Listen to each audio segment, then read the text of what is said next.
I'll be reacting to Remake Our Life, episode 12. I'll be watching it from Crunchyroll's website. And now, I'll be starting my reaction in 1, 0, go! Oh, hell yeah, I'm pumped up with this.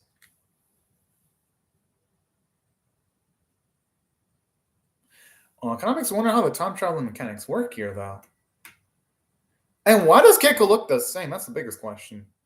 She looks like she hasn't aged a single year at all. I mean, at least now he's learned some of the mistakes that he's made, so.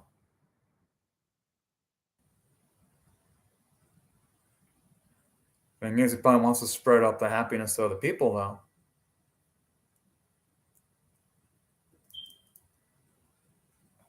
That's probably why. And plus, he didn't get to experience what went down in the gap of 10 years.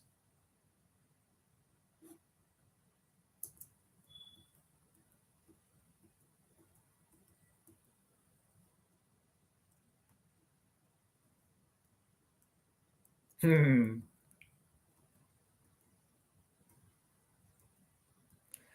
I swear, this song is fucking. As much as the series does things disappoint me sometimes, the song itself is absolutely fucking cool. To the credit of the series, anyway.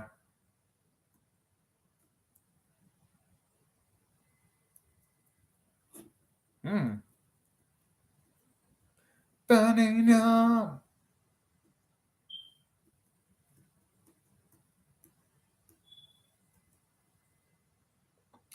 Speaking of which, I gotta admit, the opening, like not just the song, but man, the visuals in the opening really look good too. Even though this series may have had some production issues visually here and there, my goodness, the opening always puts a smile to my face, no matter how many times I listen to it.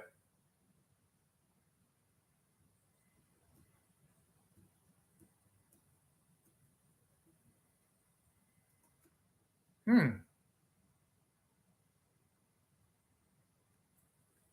All right. Now it's back. And hopefully this time things end up improving. At least I would hope, anyway.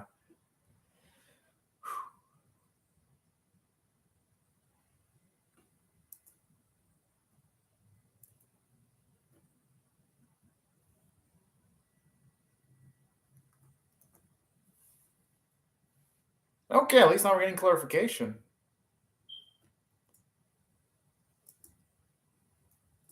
And you know, I like that. I like guys being honest.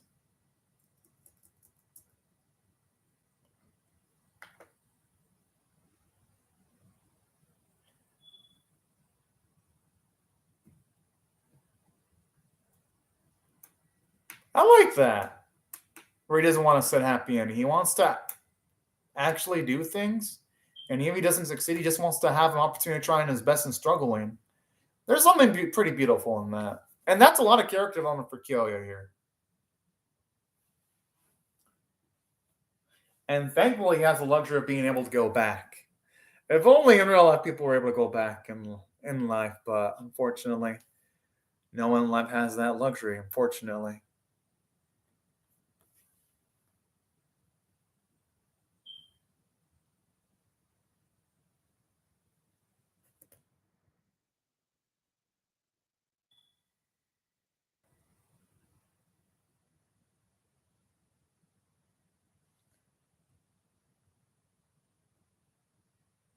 The thing is, though, if he goes back,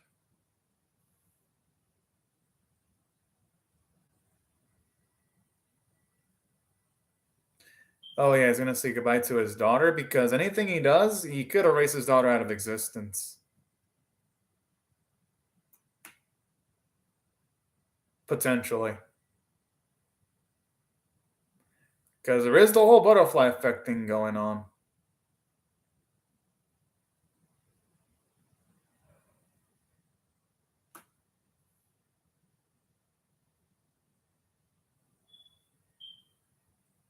Aww. Yes!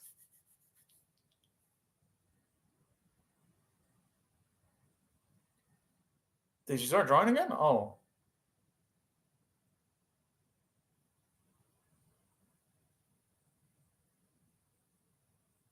Oh, so she's drawing again? Oh, that's so fucking sweet. At least I hope she's drawing again.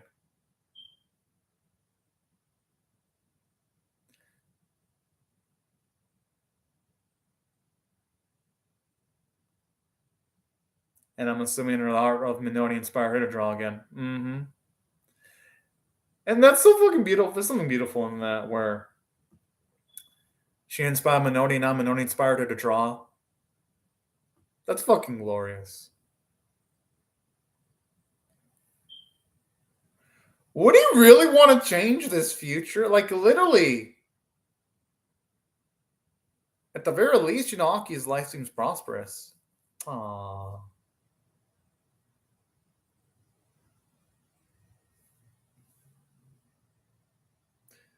I could see why, because that probably helped reduce the load from his shoulders, but yeah, he's probably going to erase his daughter out of existence, though. Unless he ends up with her again.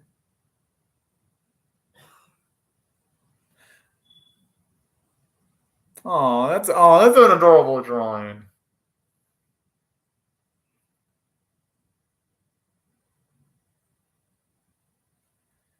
Yeah, she drew. Yeah, and she drew as if she never skipped a beat.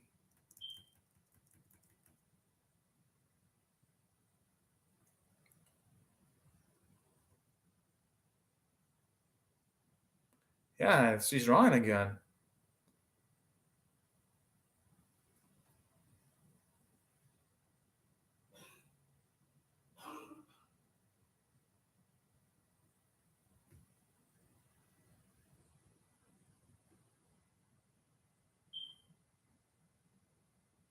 Hmm.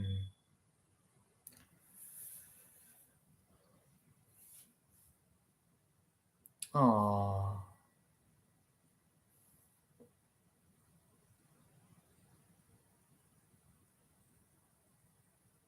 Now, this is when the series at its best, when it has tender moments like this.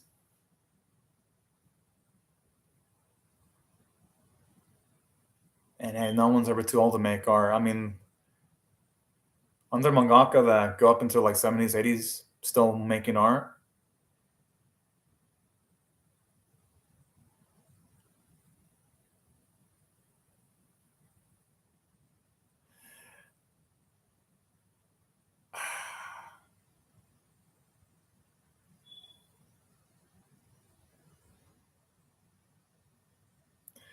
It's just a damn shame that he's probably referring to like the her in the past.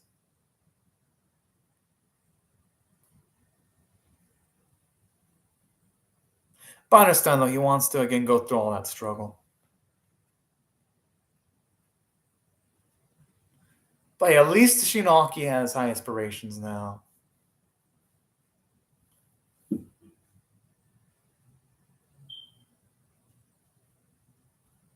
Hey, she only has to worry about the type of girl she wants to draw, you know?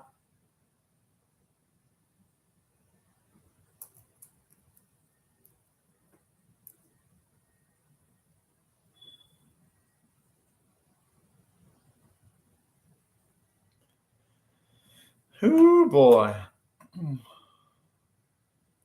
I'm assuming it's setting up pretty soon for some heavy shit.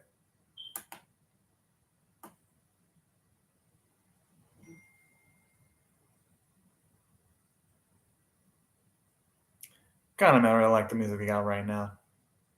Adds a little bit more emotion to it.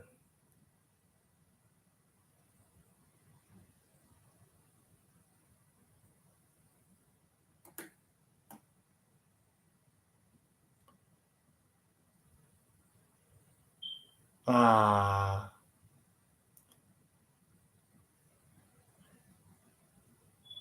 Yeah, probably gonna be the last time he's gonna hug him in this context. That's probably why he's giving him a hard hug.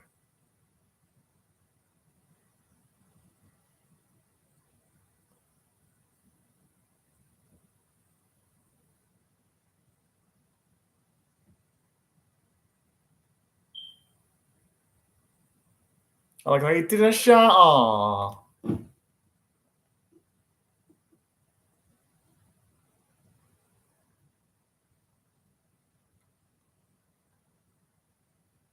All right, he's gonna go into serious business mode now. Yo, that face!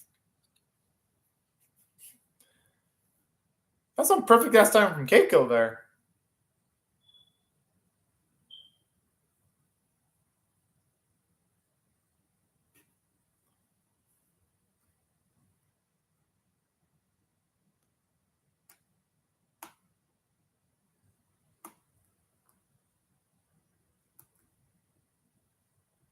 The thing is, though, he pulled off stuff in this current loop. Yeah, and he pulled stuff in this current loop on his own efforts. Shinaki got to draw again.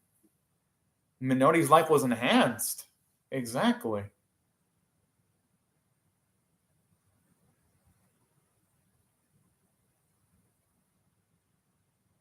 I like this.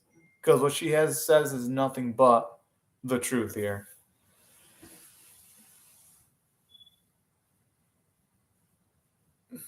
Hope now he starts to look at himself in a much more positive light now. I really hope. Oh yeah, he isn't.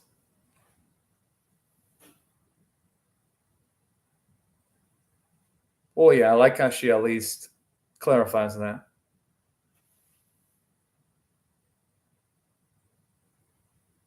Oh yeah. And actions do have consequences.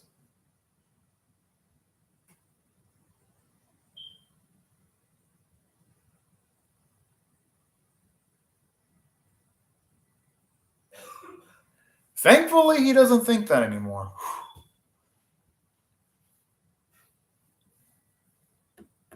And at least he now acknowledges the folly in his previous actions at the very least.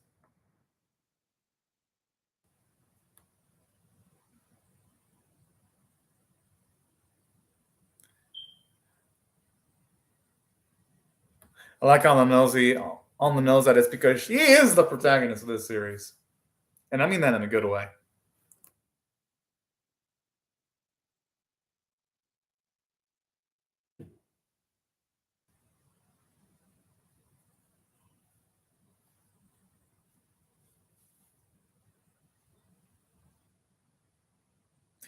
I guess there's a limit to how far back you can go, I'm guessing.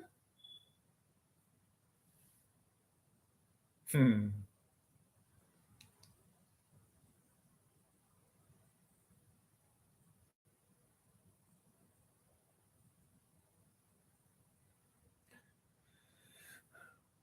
Oh.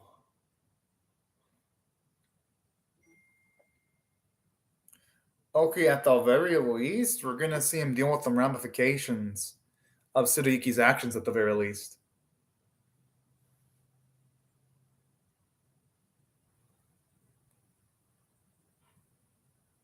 Hopefully, it means he's gonna try to make a game where it's gonna take into mind all their individuality, hopefully.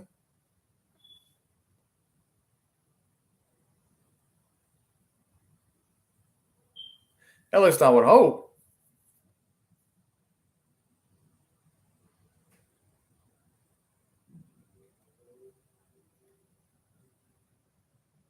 Kind of like that angle there when you see the puddle reflecting our boy walking.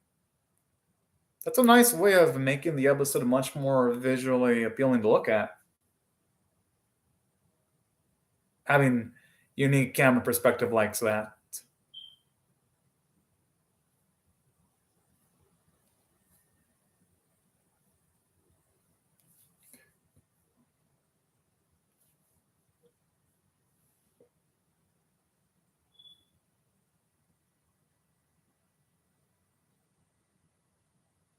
Oh yeah.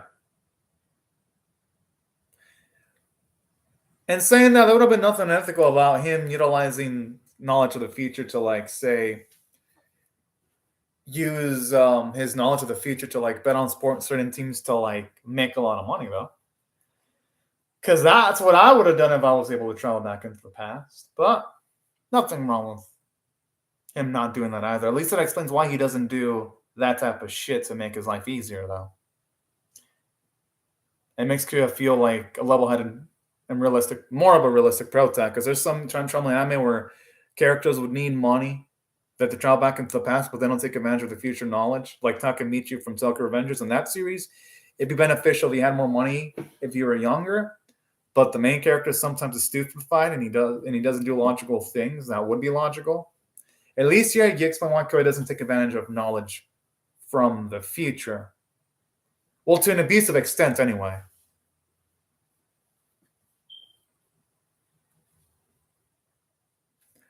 Ah, these dudes.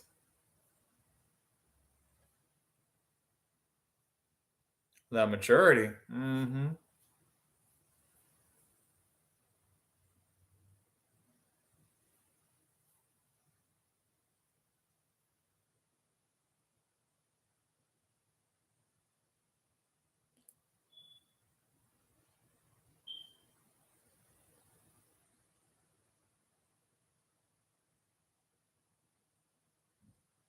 Yeah.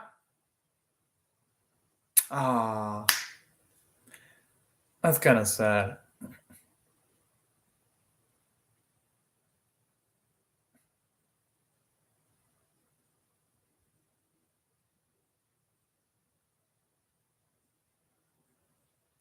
He is still. I think he should still try to talk to Tsuruyuki though, just in if he can anyway.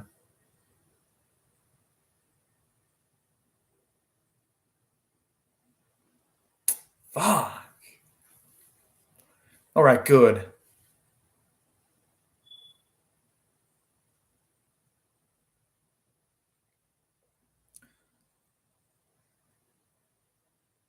All right. Hopefully that changes for the better.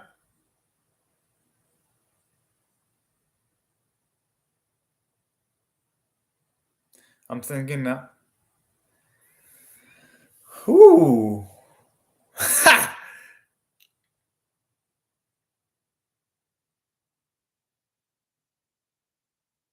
I think you should consider pursuing that type of work.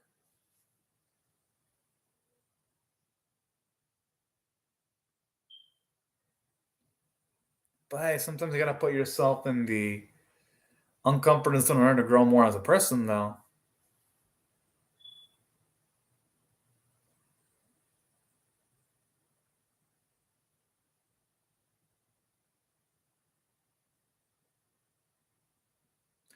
No, I mean that's something she has to do on her own. I mean, he could lend support and all that.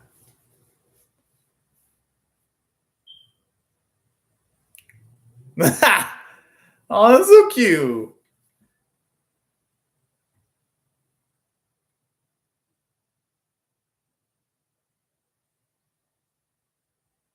But it shows you how much he cares, though.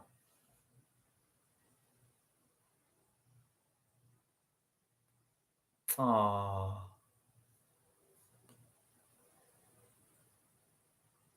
Maybe you could try making her, putting her in a project where she can use her individuality when it comes to drawing. Fuck.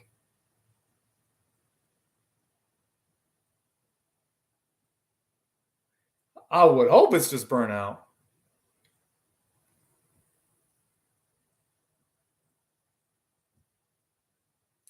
Shit.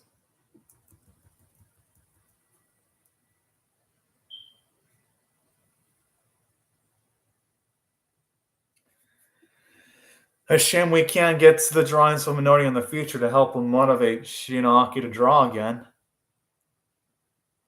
Because that'd be one of the ways. Getting Minori's artwork. But what are the odds of that happening, though? Although we didn't hear what school she went to, though. That's the thing.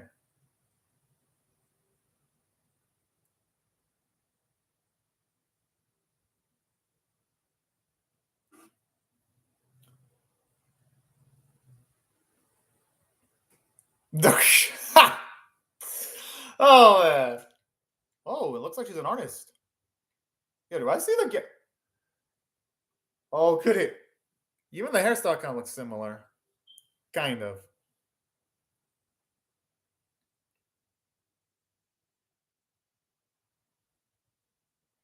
Yeah, she got the game.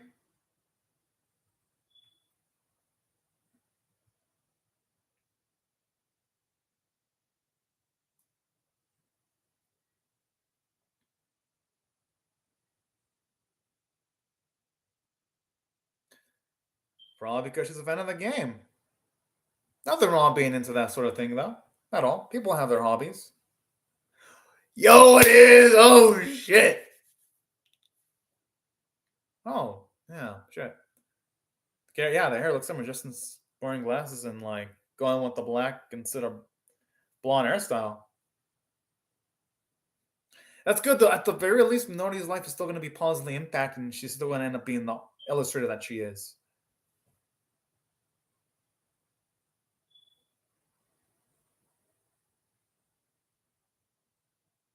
Hell yeah.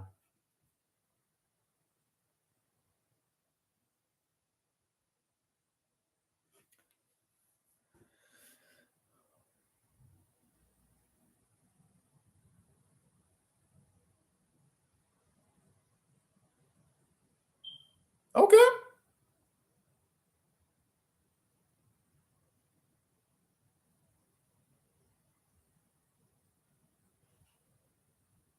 Aw, that's fucking cute. I kind of wish we would have seen him interact with Minori, though, because it feels hella fucking rushed. That's the thing.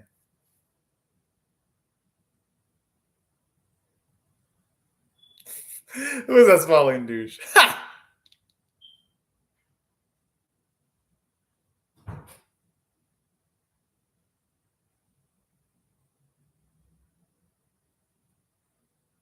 Okay. And hopefully there'll come a day where he can actually stand alongside everyone in the group.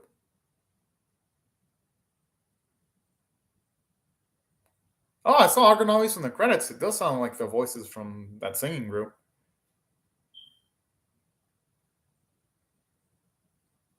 Oh.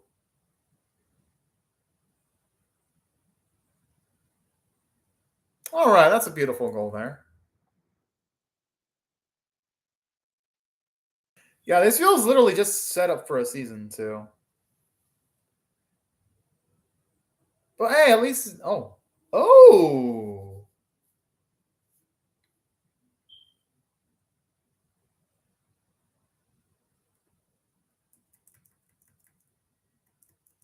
That's true. Because she did say she'd be willing to help him out if he asked for help if she were to be reincarnated.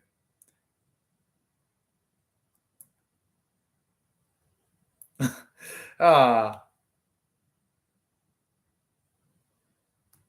Oh.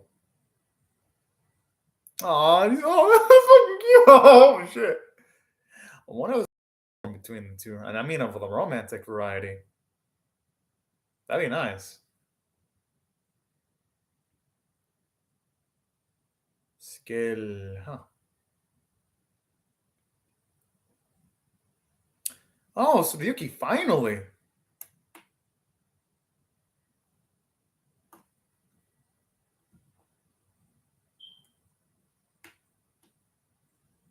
Oh, don't tell me it's gonna end like that. Come on.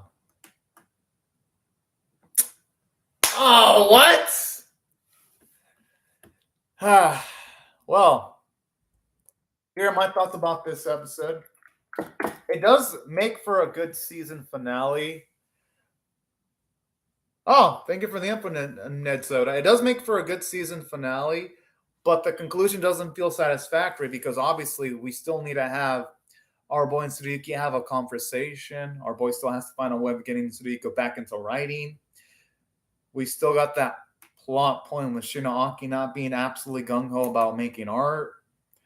There's still quite a few things to resolve in this series, all things considered. But in saying that, it worked as a season finale. So if I had to rate this episode overall on a scale of 1 to 10, with 1 being abysmal, 5 being 9% being exceptional, I'll give it a 7 out of 10. It wasn't the most exceptionally well done ending I've ever seen, but it wasn't terrible. It worked. And also, even though it didn't tie up all loose ends, because it didn't, I still enjoyed it because it was nice getting to see from a story standpoint the plot progression with our boy patching things up, making sure that Nanako is at the very least able to stand on her own 2 feet. So at least they've resolved that plot point, so she's closer to becoming the Nana that was in the original loop. So we get that. And also, we get to see minorities put up in a good position and being helped out by our boy. I just wished that they would have shown us a conversation between these two, though, instead of just it breezing through with the fucking still, though. So even in the last episode, this series did show off a bit of its nasty habits of rushing through certain things. But in saying that, this episode had more positives than negatives because I love how here it's fully sinks in for Killy that, yeah, his actions did help out people. I like that. And I love how he grew enough to ask help from Kasegawa. Now, yeah, the animation was pretty good. Voice acting was great. And that's why, and the music was really good. And that's overall. I gotta give it above average 7 minutes, and can't give it any higher than that because again, there's too many loose ends for me to give it a super high rating. But I enjoyed this episode. Now, if I had to rate that series overall on a scale of 1 to 10, that's where my thoughts are a bit different. My rating of the series, if I had to give it a rating, it's gonna end up being a. And remember, on my scale, 1's abysmal, 5 is average, and 10 is exceptional. I'm gonna have to give it a score, if I'm being honest, of a 5 out of 10 for average, and let me explain why. Even though I did like the last episode, I didn't love it.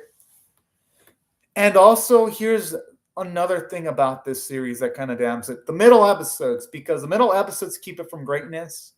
Because literally, yeah, those bits that were making the game, and it's like we didn't get to see any bits where our boy was teaching Nanoka the process of making music for games.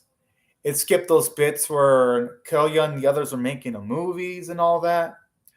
Like, really, there were a lot of things in this episode and the series that could have been expanded on, but they rushed through a lot of important things. And that's what really affected the series negatively for me. That it just felt like the pacing sometimes was a little bit too abrupt. And that's what keeps the series, at least in my opinion, from reaching absolutely massive heights. Then another thing that kind of affected this episode negatively for me. I mean, not the episode. Boy, yeah, kind of this episode was the rushing, even in the last episode, because we didn't get an explanation on Keiko's abilities, why Keiko does the things that she does when it comes to helping out Kyoya and being there at the right time. It's like I would have loved to have seen an explanation of the time traveling mechanics because of the way the series made the time traveling mechanics look like, it made it look like it was just there for plot convenience to be like, oh yeah, our characters are in a rut. Let's just have things fixed through time traveling. If it would have explained at least the mechanics of the time traveling, I'd be like, you know what? At least it doesn't feel like the series is cheating, but kind of feels like it does, though, with the lack of explanation on the time traveling mechanics. But here's the thing, though. At the very least, this series did have positives going for it, though. Because here are some positives I can name from it. For one, it was nice getting to see that the journey that our boy went through, because it was nice getting to see Kyoya. He literally went from beating himself up to eventually realizing that some of the things he did ended up having some positive actions. So I do like that.